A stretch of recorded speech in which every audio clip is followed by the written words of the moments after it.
नमस्कार, मैं सुनीता कथा मंथन में आप सबका स्वागत करती हूँ। कथा मंथन में आज सुनिए मोहन राकेश जी द्वारा रचित नाटक अंडे के छिलके।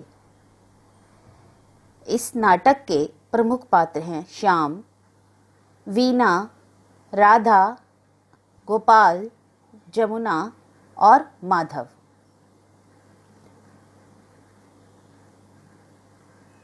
पर्दा उठता है और गैलरी वाला दरवाजा खुला दिखाई देता है। बाईं ओर के दरवाजे के आगे पर्दा लटक रहा है, जिससे पता नहीं चलता कि दरवाजा खुला है या बंद। कमरे में कोई नहीं है। श्याम सीटी बजाता गैलरी से आता है, पतलून और कमीज के ऊपर बरसाती पहने। उसका सिर भीगा हुआ है और बरसाती से पानी निचोड़ रहा है। अंदर आकर वह इधर उधर नजर दौड़ाता है। श्याम, अरे कमरा खाली, ना भैया ना भाभी। ओ भाभी। दूसरे कमरे से वीणा की आवाज आती है। कौन? श्याम, क्या बात है? इधर आओ तो बताऊं भाभी। क्या बात है? वीणा उधर से आती है। वीणा, तुम्हें भी आकर इस तरह आवाज देने की जरूरत पड़ती है? इस तरह पुकार रहे थे जैसे किसी पराये के घर में आए हो। श्याम, पराया घर तो लगता ही है ना भाभी, तुम्हारे आते ही नक्शा जो बदल गया इस कमरे का। मेरा अंदर पैर रखने का हौसला ही नहीं पड़ता। पहले तो इस कमरे की वही हालत रहती थी जो आजकल मेरे कमरे की है। जूते को छोड़कर हर चीज या तो चारपाई पर या मेज पर। अब तो मुझे इस कमरे में सिर्फ वही एक कोना गोपाल भैया का नजर आता है, जहाँ पतलूने और कोट एक दूसरे के ऊपर टंगे हैं। बाकी कमरे की सरकार ही बदल गई। भैया की टेबल भी क्या याद करती होगी कि किसी का हाथ लगा है। आजकल ऐसे चमकती है जैसे नई नई पालिश होकर आई हो। वीणा, खड़े गांव से आए हो जो खड़े खड़े बात करोगे? बरसाती बाहर रख दो, सारा कमरा भिगो रहे हो। फिर बैठकर आराम से बात करो। अभी तुम्हारे भैया आते हैं तो मैं तुम्हें चाय बना देती हूँ। श्याम, सिर्फ चाय? सिर्फ चाय गलत बात है भाभी। ऐसे सुहाने मौसम में सूखी चाय नहीं पी जा सकती, हरगिज नहीं।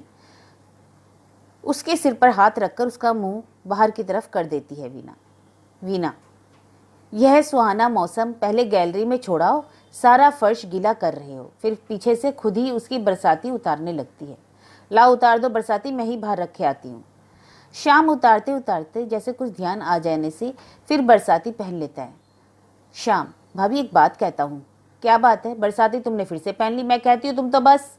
शाम, भाभी बात तो सुन लो। मैं कहता हूँ कि बरसाती आकर एक ही बार उतारूँ। चाय के साथ खाने के लिए भागकर कोई चीज ले आऊँ। सूखी चाय का मजा नहीं आएगा। इस वक्त पानी जरा थमा है, फिर जोर से बरसने लगेगा। फिर वही खाने की बात।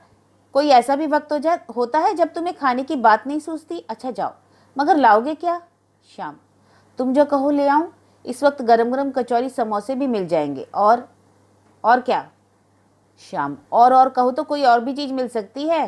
वीणा, बरसते पानी में जाओगे तो अच्छी चीज ही लाओ। समोसे कचौरी क्या खाओगे? अच्छी चीज क्या हो सकती है? हाँ हाँ, जरा बताओ तो। एक काम करो, जाओ 4-6 अंडे ले आओ, मैं तुम्हें अंडे का हलवा बना देती हूँ। शाम, शिव शिव शिव शिव शिव शिव, किस चीज का नाम ले लिया भाभी? इस घर में अंडे का नाम ले रही हो? जाओ जल्दी से जाकर कुल्ला कर लो, मुंह भ्रष्ट हो गया तुम्हारा।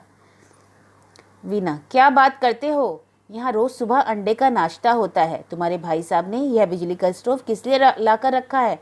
माँ जी से तो कहा था कि सुबह बेड टी लेनी होती है, रसोई घर से बनाकर लाने में ठंडी हो जाती है, इसलिए ये 16 रुपए खर्च किए हैं। माँ जी भी भोली हैं, झट मान जाती हैं। कोई इनसे पूछे कि स्टोव तो बेड टी के लिए लाए हैं, मगर यह फ्राइंग पैन किस लिए लाए हैं? इसमें क्या दूध गर्म होता है? शाम, संयम संयम संयम, जरा संयम से काम लो भाभी। 4 दिन जो अंडे खा लिए हैं वे छिलका समेत वसूल हो जाएंगे। अम्मा के कान में भनक भी पड़ गई तो सारे घर का गंगा स्नान हो जाएगा। और तुम देख ही रही हो कि बादलों का दिन है, किसी को कुछ हो हवा गया तो फिर। वीणा, भाई तुम लोगों की यह बात मेरी समझ में बिल्कुल नहीं आती। अगर खाना ही है तो उसमें छिपाने की क्या बात है? सबके सामने खाओ। माँ जी नहीं खाती, इसलिए रसोई घर की बजाय यहाँ कमरे में बना लेते हैं। और वैसे भी अंडे में जीव कहाँ होता है? जैसे दूध वैसे अंडा। हरी हरी हरी हरी हरी, फिर वही नाम भाभी। आज इस बरसते पानी में तुम जान निकलवा कर ही रहोगी। तुमसे तो कोई कुछ कहेगा नहीं, अम्मा मेरे ही सिर जाएंगी। कि सब तेरी ही करनी है। तुम खाओ बनाओ जो चाहे करो, मगर इस चीज का नाम मुंह पर मत लाओ। लाओ पैसे निकालो, मैं तुम्हारे रिस्क पर ले आता हूँ। चोरी पकड़ी जाने पर अगर मेरा नाम लिया तो यह लाया है तो मैं साफ मुकर जाऊंगा और बैट्टी के साथ फ्राइंग पैन का रिश्ता अम्मा को अच्छी तरह समझा दूंगा। कितने ले आऊं? 4 की 6? एक हाथ मेरे कमरे में भी रखा होगा। वीना, अच्छा तो यह बात है, आप अपने कमरे में भी? श्याम बात काट कर कहता है, फिर कहता हूँ भाभी की नाम मत लो। अपने कमरे में ना फ्राइंग पैन में ना स्टोव, जो कोई चीज साबित की जा सके। कच्चा लाते हैं और कच्चा खाते हैं अपन तो, इसलिए सुबह दूध की तलब कमरे में होती है। रखने रखने का तो इंतजाम पक्का है, मगर तुम कहो कि अम्मा के सामने यह बात कभी जाहिर कर दे तो हरगिज नहीं। हमें अपनी अम्मा से भी प्यार है और अपनी खुराक से भी। वीना, बहुत अच्छी बात है ना, अम्मा की रसोई के बर्तन रोज भ्रष्ट करते हो, यह अच्छा प्यार है। देख लेना कल से तुम्हारा दूध का गिलास अलग ना रखवा दिया तो। अच्छी बात है, तुम हमारा दूध का गिलास अलग रखवा देना और हम यह फ्राइंग पैन यहाँ से उठवा देंगे। वैसे चाहो तो अब भी समझौता हो सकता है। तुम जबान से खाने का काम लो, शोर मचाने का नहीं। और मैं अभी जाकर आधा दर्जन वह जो तुम कह रही थी ना लाए देता हूँ। इस समझौते की खुशी में पैसे भी अपनी जेब से खर्च किए देता हूँ। मंजूर? अच्छा टाटा, कहकर श्याम गैलरी की तरफ चल देता है। वीना, साथ थोड़ी किशमिश भी लेते आना। ओके, तुम इस बीच चाय का पानी रख दो, आते ही प्याली पीऊंगा। चला जाता है। वीना खूटी की तरफ जाकर वहां टंगे हुए कपड़े उतारने और तह करने लगती है। वीना, मैं भी इस घर में आकर बस यहाँ की सी हुई जा रही हूँ। 2 दिन से कपड़े ही प्रेस नहीं किए। साहब के कपड़ों का यह ढेर तो कभी ठीक ही नहीं होता। मैं टाइयों और कपड़े अब कुर्सियों के पीछे नहीं टांगने देती, इसलिए हर रोज खूटी पर कपड़े उतारते हुए मोजों का एक जोड़ा नीचे जा गिरता है। लो, यह पुराना मोजा भी खूटी पर लटकाने की चीज है। कपड़े संदूक पर रखकर मोजा उठा लेती है। मोजा उसे कुछ भारी लगता है, इसलिए उसे हाथ से मलकर देखती है। ओहो, तो यह बात है। कल और परसों के छिलके साहब ने मोजे में भरकर यहाँ लटका रखे हैं। इनकी यह कैसी आदत है, यह मेरी समझ में नहीं आता। छिलके नाली में डाल दिए जाएं, गंदगी दूर हो, मगर नहीं, हफ्ता भर छिलके इकट्ठे करेंगे, फिर डिब्बे में भरकर बाहर ले जाएंगे, जैसे किसी के लिए सौगातें ले जा रहे हों। मोजा वह कोने में डाल देती है। अच्छा, शाम के आने तक चाय का पानी तो रख दूं। केतली उठाकर बाईं ओर के दरवाजे की तरफ जाती है। तब तक पर्दा उठाने पर दरवाजा बंद मिलता है। किवाड़ खटखटाती है। राधा जी, ओ राधा जी, इतनी देर में दरवाजा बंद करके क्यों पड़ गई? जरा खोलना, मुझे अंदर नल से पानी लेना है। कुछ क्षणों के बाद दरवाजे की कुंडी खुलती है। क्या बात है जीजी, अभी संध्या भी नहीं हुई और तुम दरवाजे बंद करके पड़ गई? मैंने सोचा कि कहीं जेठ जी ना आ गए हों। राधा दरवाजे से निकलकर अंगड़ाई लेती है, जैसे सचमुच बिस्तर से उठी हो। राधा, आज दोपहर से ही शरीर कुछ टूट रहा था। मैंने कहा कि थोड़ी देर लेट लूं, फिर उठकर रोटी वोटी का धंधा करना होगा। वीना, यह लेटने का वक्त थोड़ी है बीबी, बैठो मैं चाय बना देती हूँ। अभी सब लोग चाय पियेंगे, ये भी दफ्तर से आने वाले ही होंगे। बैठो, मैं उधर से पानी लेकर आती हूँ। अंदर चली जाती है और राधा अनमनी सी खड़ी रहती है। क्षण भर बाद अंदर से वीना के हंसने का स्वर सुनाई देता है तो राधा चौंक कर उधर देखती है। राधा, क्या बात है वीना, अपने आप ही हंस रही हो? वीना एक हाथ में पानी की केतली और दूसरे हाथ में एक किताब लिए हंसती हुई उधर से आती है। वीना, हंसने की बात नहीं है जीजी, यह तुम्हारी चंद्रकांता। राधा झपटकर किताब उसके हाथ से छीनना चाहती है, मगर वीना उसे झांसा देकर उसके पास से निकल जाती है। केतली मेज पर रखकर वह किताब पीछे छिपा लेती है। राधा पास आकर किताब उससे छीनने का प्रयत्न करती है। छीना झपटी मैं नहीं दूंगी जीजी, ऐसे मांग लो तो दे दूंगी, मगर इस तरह छिपाकर पढ़ने की क्या बात है? मैंने तो चंद्रकांता संतति और भूतनाथ सब पढ़ रखी है। जब हम मिडिल में थी तो स्कूल की लाइब्रेरी से लेकर पढ़ती थी। इसमें ऐसा तो कुछ भी नहीं है कि इस तकिए के नीचे छिपा कर रखा जाए और दरवाजा बंद करके पढ़ा जाए। राधा, ना भैया ना, हम माँ जी के सामने ऐसी चीजें कभी नहीं पढ़ सकते। कोई खराब बात चाहे ना हो, मगर माँ जी देखेंगी तो क्या सोचेंगी कि रामायण नहीं, महाभारत नहीं, दिन भर बैठकर ऐसे किस्से ही पढ़ा करती है। और हम पढ़ते ही कहाँ हैं? हमको तो कौशल्या भाभी ने जबरदस्ती दे दी, सो हम उठा लाए। नहीं, हम तो ऐसी चीज कभी नहीं पढ़ते। घर के काम धंधे से फुर्सत लगे तो कुछ पढ़े भी, और हमारे पास अपनी गुटका रामायण है, कभी कभी उसमें से ही थोड़ा बहुत बांच लेते हैं। तुम जानो, इस घर में ये सब पढ़ेंगे तो जान नहीं निकाल दी जाएगी। यह तो कौशल्या भाभी हमारे पीछे पड़ गई थी कि जरूर पढ़ो, नहीं तो क्या। वीना, यह तो मैं भी कहती हूँ जीजी कि जरूर पढ़ो, बहुत ही इंटरेस्टिंग किताब है। जरा बचकाना टेस्ट की जरूर है, मगर राधा ने चिढ़कर कहा, हाँ भाई, हम तुम्हारी तरह पढ़े लिखे तो हैं नहीं। नहीं दीदी, मेरा मतलब यह नहीं था। मेरा मतलब तो यह है कि तुम रामायण महाभारत पढ़ने वाली हो, तुम्हें यह किताब जरा बचकाना टेस्ट की मालूम होगी। राधा, हाँ वह बात तो है ही, मगर सच कहे वीना तो इसमें भी तो शूरवीरता की ही कहानी है। जिस तरह भगवान राम सीता के लिए वन वन में मारे मारे फिरते हैं, उसी तरह कुंवर वीरेंद्र सिंह चंद्रकांता के लिए तिलिस्म के अंदर घूमता फिरता है, और क्या। वीना ने हंसते हुए कहा, और जिस तरह भगवान राम समुद्र लांघकर सीता का उद्धार करते हैं, उसी तरह तो कुंवर वीरेंद्र सिंह तिलिस्म तोड़कर चंद्रकांता का उद्धार करते हैं। तिलिस्म तोड़ना बल्कि समुद्र लांघने से ज्यादा मुश्किल काम है। अच्छा, एक बात तो बताओ वीना, तुमने तो सारी किताब पढ़ी है, अंत में जाकर वन कन्या का क्या होता है? कुंवर वीरेंद्र सिंह के साथ उसका ब्याह हो जाता है कि नहीं? मेरा दिल तो कहता है कि हो जाता है। वीना, हाँ हाँ जरूर हो जाता है। और चंद्रकांता के साथ? वीना, उसके साथ भी हो जाता है। दोनों के साथ कैसे हो जाता है? हाँ भी और नहीं भी। राधा, हाँ भी और नहीं भी, यह कैसे? वीना, यही बता दिया तो फिर पढ़ना क्या रह गया दीदी? जब पढ़ लोगी तो अपने आप पता चल जाएगा। किताब देती हुई कहती है, यह लो किताब, मगर अभी से दरवाजा बंद करके नहीं पढ़ने दूंगी। रात को जब सब लोग सो जाएंगे तो मोमबत्ती जलाकर पढ़ना। मैं भी तो कई दिनों से सोचती थी कि रात को तुम मोमबत्ती जलाकर क्या करती रहती हो। अभी यहाँ बैठो। उसे बाहां पकड़कर पलंग पर बैठा देती है और दी हुई किताब भी उसके हाथ से लेकर पलंग पर फेंक देती है। राधा, अच्छा वीना, ये बाबाजी महाराज कौन है? वीना, कौन से बाबाजी महाराज? अरे वही जो वीरेंद्र सिंह को आत्महत्या से रोकते हैं। वीना, तुम अभी तक उसी दुनिया में घूम रही हो जीजी, अब थोड़ी देर के लिए तो तिलिस्म के बाहर निकल आओ। केतली स्टॉप पर रखकर स्विच ऑन कर देती है। बाहर से गोपाल आता है। वर्षा की फुहार से उसके कपड़े जरा जरा भीग रहे हैं। गोपाल, वाह, आज केतली पहले से ही रखी हुई है, बहुत सही अंदाजा है वक्त का। वीना, इस गलतफहमी में मत रहिए कि आपके लिए चाय का पानी रखा गया है। यह केतली शाम के लिए रखी गई है। आप तो आ गए, इसलिए एक प्याली आपको भी मिल जाएगी। गोपाल, क्या बात है, आजकल शाम पर बहुत मेहरबानी हो रही है। सुना है देवर भाभी का रिश्ता बहुत खतरनाक होता है। वीना, बस सुना ही सुना है, जीजी बैठी हैं, ये तो मुझसे ज्यादा ही जानती होंगी। देखो, हमारी भाभी के लिए तो कुछ मत कहना। हमारी भाभी देवी की प्रतिमा है, तुम्हारी तरह नहीं है। तुम तो दिन भर बैठी सन्स एंड लवर्स पढ़ती रहती हो और भाभी पढ़ती है रामायण महाभारत। वीना, सच?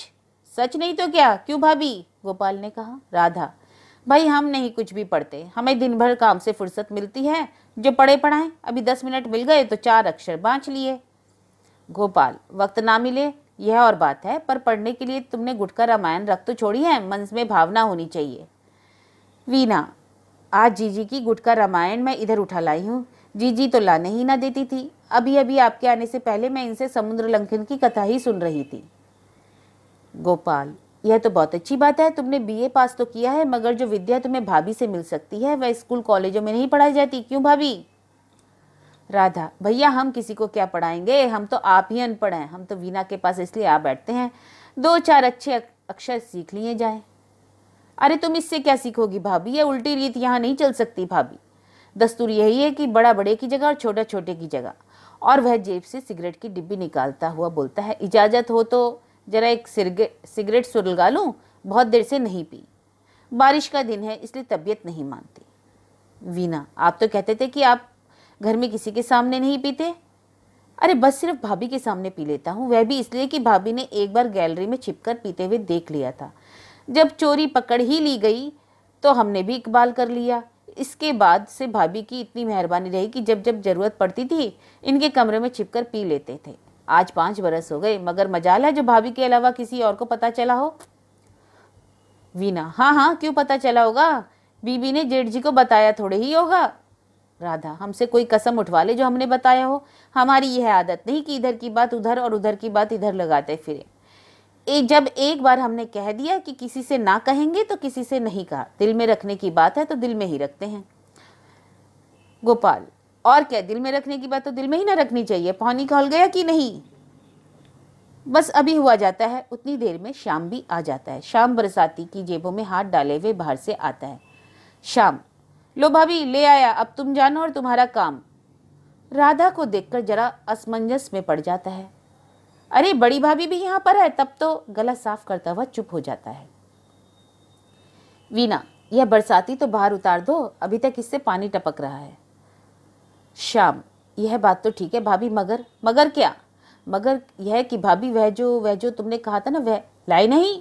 लाया तो जरूर हूँ, मगर मगर जीजी से डर लगता है, यही ना? डरने की कोई बात नहीं, जीजी किसी से नहीं कहेंगे, लाओ निकालो। श्याम, और अगर बाद में? नहीं, बाद में कुछ नहीं होता, लाओ जल्दी से निकालो तो। गोपाल, क्या चीज है जिसके लिए इतनी हील हुज्जत हो रही है? कुछ नहीं, आधा दर्जन अंडे मंगवाया, कह रहा था कि सूखी चाय ना पीऊंगा, सो मैंने अंडे का हलवा बना देती हूँ। गोपाल, अंडे का हलवा? यह तुम्हें क्या सूझी है? मैंने तो तुम्हें अच्छी तरह समझा दिया था, फिर भी तुम। वीना श्याम से, तुम क्यों काट से खड़े हो? अंडे मुझे तो और बरसाती उतार कर बाहर रख दो। आपको जब दीदी से सिगरेट का छिपाव नहीं है तो अंडे का छिपाव रखने की क्या जरूरत है? लाओ श्याम, मुझे दो अंडे। श्याम क्षण भर में की हिचकिचाहट के बाद दोनों जेबे से हाथ निकालता है। उसके हाथ में 3-3 अंडे हैं। वीना अंडे उससे लेती है और बरसाती उतारकर गैलरी में छोड़ आता है। गोपाल, देखो वीना, मैंने तुमसे कहा था कि घर में यह चीज ठीक नहीं है। आदमी बाहर जाकर खा ले वह और बात है, मगर घर में? वीना, घर में घर के आदमी देख लेंगे, इतनी सी ही तो बात है ना। तो जीजी से तो किसी बात का पर्दा है नहीं। ये आज ना देखती तो किसी और दिन देख लेती, जब रोज सवेरे। गोपाल, क्या बक रही हो? कुछ होश आवाश में हो कि नहीं? राधा, सच पूछो गोपाल, तो हमें इस चीज का पहले से ही पता है। श्याम मुस्कुराता है और गोपाल बेबस सा आराम कुर्सी पर पड़ जाता है। किस चीज का पता है आपको? राधा, इस चीज की, रोज सवेरे चाय के साथ तुम्हारे घर कमरे में क्या बनता है। तलने की आवाज तो छोड़ो, तुम जानो खुशबू भी तो उधर जाती है। गोपाल, किस चीज की खुशबू जाती है? अरे भाई, जो चीज बनती है उसी की खुशबू जाती है, और किस चीज की जाएगी? वीना, लीजिए और छिपाइए। जीजी तो खुशबू से यह भी पहचान लेती होंगी कि किस दिन ऑमलेट बनता है और किस दिन अंडे फ्राई होते हैं। राधा, जरूर जान लेते हैं। आज सवेरे तुमने ऑमलेट बनाए थे कि नहीं? वीना, जीजी तुम तो खूब खुशबू पहचानती हो, तब तो जरूर तुम भी। राधा, ना ना ना ना, हम कभी नहीं खाते। चाहे हमें किसी की कसम दिला लो, खुशबू तो तुम जानो हर चीज की अलग होती है।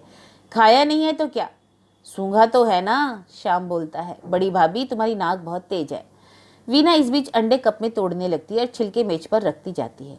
राधा, बड़ी भाभी की नाक नहीं, आंखें भी बहुत तेज है। तुम अपने कमरे में जो करतूत करते हो ना, बड़ी भाभी को सब पता रहता है। क्या? मेरी किस करतूत का तुम्हें पता है? राधा, रहने दो, चुप ही रहो तो अच्छा है। मैंने माँ जी से कहा नहीं, मगर तुम्हारा दूध वाला गिलास मैंने मेहरी से अलग रखवा रखा है और उसे अलग से मंजवाती हूँ। और सर्दियों में जो तुम 2 चम्मच बुखार मिक्सचर बीच में मिलाया करते हो ना, उसका भी मुझे पता है। वीना, बुखार मिक्सचर? क्या सर्दियों में इसे बुखार हो गया था?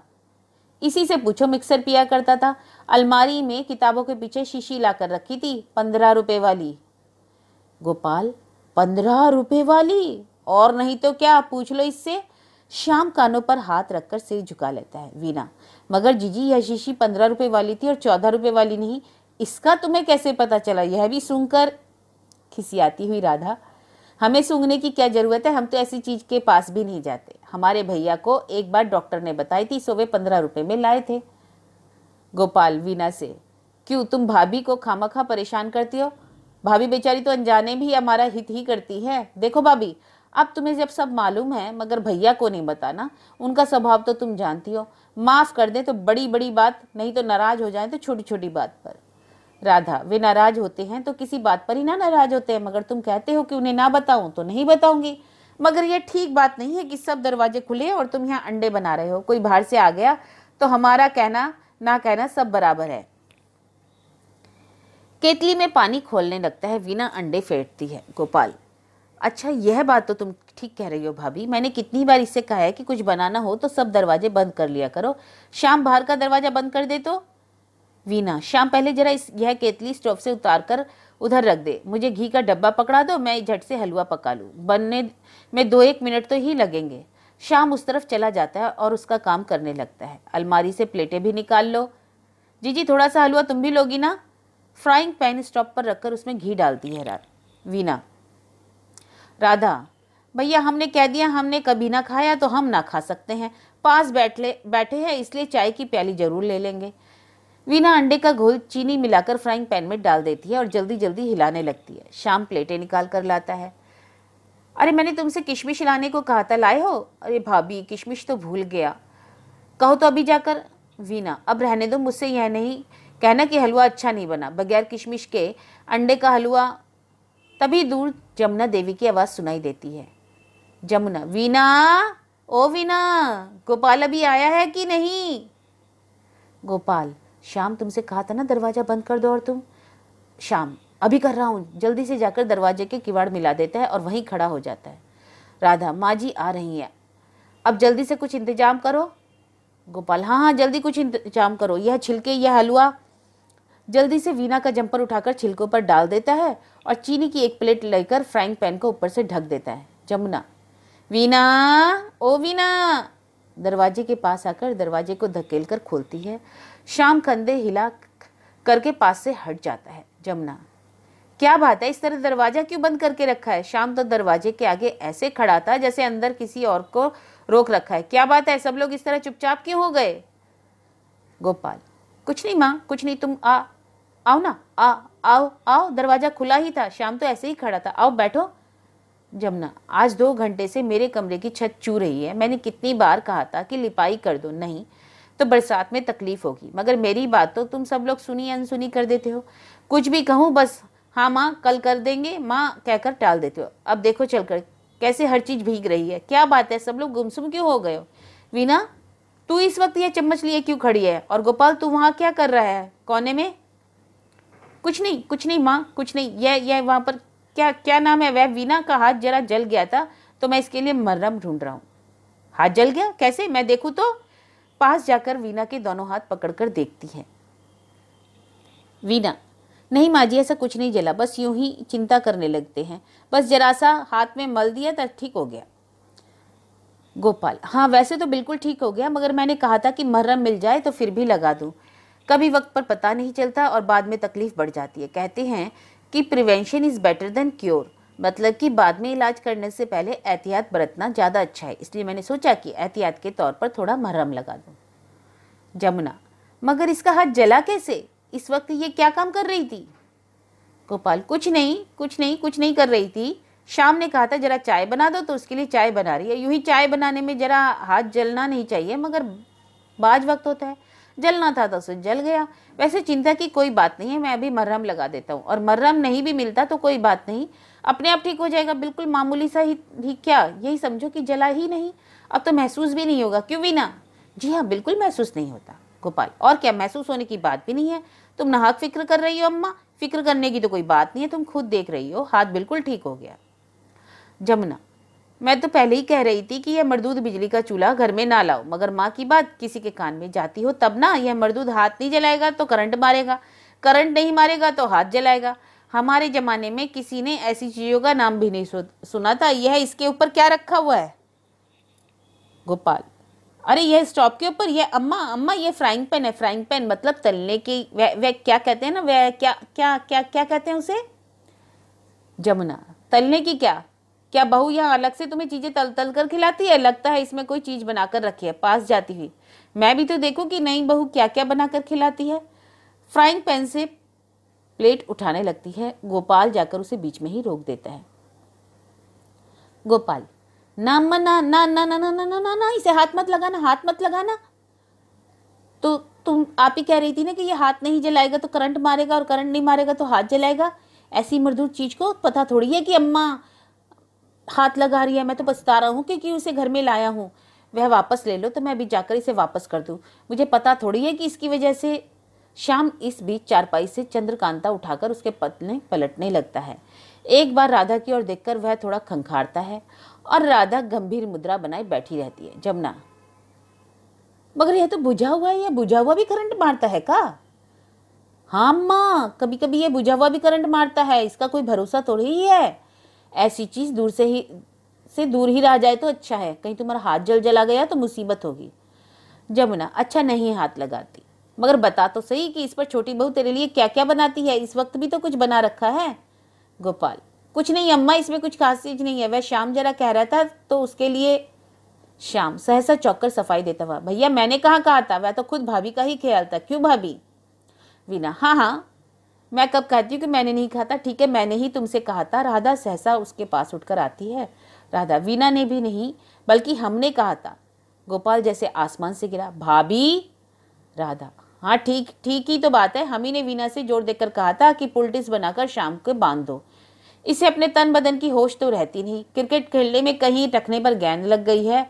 2 दिन से कह रहा है कि चलने में जोर पड़ता है। हमने कहा था कि ठंड का दिन है, कहीं दर्द वर्द बढ़ा तो बैठकर 2 दिन हम ही से मालिश करवाते रहेंगे।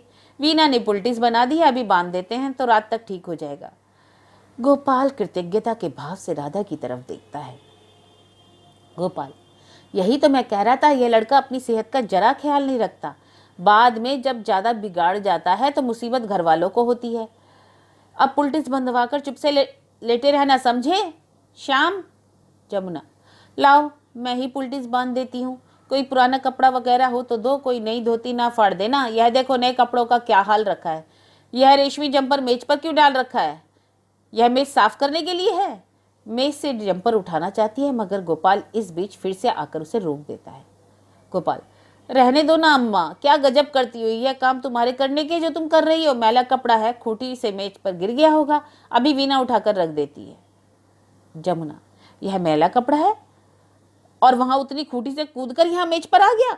तुम लोगों के लक्षण जरा भी मेरी समझ में नहीं आते। नया जम्पर है, अभी 2 बार भी नहीं पहना होगा और इस तरह यहाँ गिरा रहा है। हटो तुम लोग, घर उजाड़ने पर तुले हो। मुझे तो घर की चिंता है, इतने कपड़े इधर उधर बिखरे हैं, इनमें टिड्डियां लग जाएंगी तो। फिर जम्पर उठाने लगती है मगर गोपाल उसे कंधे से पकड़कर पलंग की तरफ ले चलता है।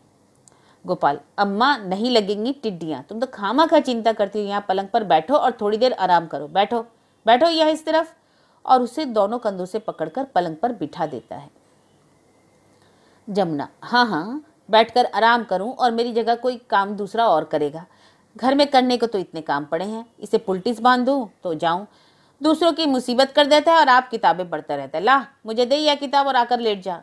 उठकर शाम के हाथ से किताब ले लेती है। कौन सी किताब है? शाम, यह किताब, यह अम्मा मेरे कोर्स की किताब है। मतलब मेरे कोर्स की किताब नहीं, और शायद यह भाभी की किताब है। वीना, यह जीजी की गुटका रामायण है माँ जी, जीजी पढ़ती पढ़ती यहाँ ले आई थी। श्याम, हाँ हाँ हाँ हाँ, भाभी की गुटका रामायण ही तो है। मैं कह रहा था कि गलती लगती तो गुटका रामायण जैसी ही है। जमुना, मगर गुटका रामायण तो बहुत छोटी होती है, ये इतनी बड़ी किताब है। श्याम, हाँ अम्मा पहले ये छोटी थी। अब ये मेरा मतलब है कि अम्मा इसका पहला एडिशन छोटा था मगर जो नया एडिशन आया है वह पहले से बड़ा है। इनके साइज बदलते रहते हैं, यह कोई खास बात नहीं है। चलो अम्मा, तुम्हें बहुत काम है, मैं तुम्हें तुम्हारे कमरे में पहुंचा दूं। गैलरी में अंधेरा, कहीं पैर उल्टा सीधा पड़ गया तो मुसीबत हो जाएगी। चलने को तैयार हो जाता है। जमुना, मेरा पाँव उल्टा पड़ जाएगा या तेरा? जिसे चोट लगती है, मैं कह रही हूँ लेट जा, और वह मुझे कमरे में छोड़ने जाएगा। शाम, अरे हाँ मेरे तो पाँव में चोट लगी है, यह बात तो भूल ही गया था। मैं भाभी से पुलटिस बंधवाता हूँ, गोपाल भैया तुम्हें छोड़ आते हैं। हाँ अम्मा चलो मैं छोड़ आता हूँ। मगर मैं कहती थी कि मैं इसे पुलटिस बांध देती। गोपाल, उसकी तुम चिंता ना करो अम्मा, वीना बहुत अच्छी तरह बांध देगी। आओ मेरा हाथ पकड़कर साथ साथ आ जाओ। गैलरी में वाकई बहुत अंधेरा है। वहां पकड़कर उसे साथ ले चलता है। उसके बाहर निकलते ही श्याम फ्राइंग पैन पर झपट पड़ता है। श्याम, भाभी मैं जरा जल्दी से यह पुलटिस निगल लूं, अगर बड़े भैया भी आ गए तो यह सचमुची इसे टखने पर ना बंधवाना पड़े। वीना, ठहरो जरा सब्र से काम लो, उन्हें भी आ जाने दो। गलत बात है, श्याम ने कहा। चम्मच भर भर कर हलवा मुंह में डालने लगता है। भाभी सच कहता हूं कि बगैर किशमिश के भी इतना मजेदार बना है, इतना मजेदार बना है कि जितनी तारीफ करूं थोड़ी है। गोपाल घबराया सा जल्दी जल्दी आता है। गोपाल, इस पुलटिस को जल्दी से इधर उधर करो, भैया आ रहे हैं। श्याम, पुलटिस की तो आप चिंता ना करो, इसे तो मैं अभी साफ किए देता हूँ, छिलकों का इंतजाम की सोचे। वह जल्दी जल्दी खाता है और गोपाल जम्पर उठाकर वीना को देता है। गोपाल, इस जम्पर को इधर रखो और ये छिलके इन्हें तुम जल्दी से मेरे किसी मोजे में डाल दो। वीना, मगर आपके सब मोजे तो पहले ही पुराने छिलकों से भरे हुए हैं। गोपाल छिलके मेज से उठा लेता है, उन्हें हाथे में लिए असमंजस से इधर उधर देखता है। गोपाल, तो और किस चीज में डाल दे? मेरा टोपी ले लो और जल्दी से मेरे कोट की जेब में भर दो। सहसा माधव गैलरी में आ जाता है। माधव, क्यों भाई, क्या भर रहे हो कोटों की जेब में? कोई मेरे ना देखने की चीज तो नहीं?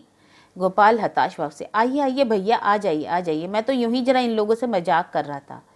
मजाक कर रहे थे? छिलके तुम्हारी जेब में छिपा दिए जाएं? हंसता हुआ स्टॉव की तरफ जाता है। गोपाल, जी जी नहीं नहीं, मजाक, मेरा मतलब यह नहीं कि। माधव, तुम्हारा मतलब मैं समझता हूँ। और तुम क्या खाकर मुंह पहुँच रहे हो श्याम बाबू? श्याम, मैं भैया, यह मेरे लिए भाभी ने पुलटिस बनाई थी। माधव, पुलटिस बनाई थी और वह पुलटिस गले से नीचे उतार गए? खूब, तो आजकल पुलटिस खाने के काम भी आने लगी। भला यह तो बताओ किस चीज़ की पुलटिस थी? जिस चीज़ की यह छिलके हैं उसी की? श्याम बिल्कुल घबरा जाता है। श्याम, भैया थी तो यह पुलटिस ही, मगर जल्दी से मेरा मतलब है कि मैंने जल्दी में।